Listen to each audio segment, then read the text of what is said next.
সকালে উঠেই আমি মনে মনে কই, গরমেতে যেন আমি কাহিল না হই।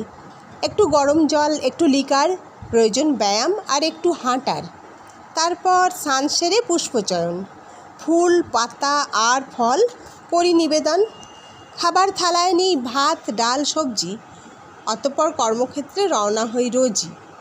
পথ যেতে যেতে হয় ক্লান্তি প্রচুর। রাস্তা তো কম নয়, বেশ আছে দূর। সেইখানে শীততাপ নিয়ন্ত্রিত ঘরে কাজ করি মাঝে আহার ঠিক দ্বিপ্রহরে। সহকর্মীদের সাথে হয় গল্প স্বল্প, কেউ কথা বেশি বলে কেউ বলে অল্প। কেউ বলে গরম তো লাগে সকলের, তবে কেন ছুটি হয় শুধু শিক্ষকের? আমাদেরও ছুটি চাই, যাব আন্দোলনে। সন্ধ্যাবেলা বাড়ি ফিরি আনন্দিত মনে। একটু বইপত্র আর একটু মুঠোফোনে সময় চলিয়া যায় কিভাবে কে জানে।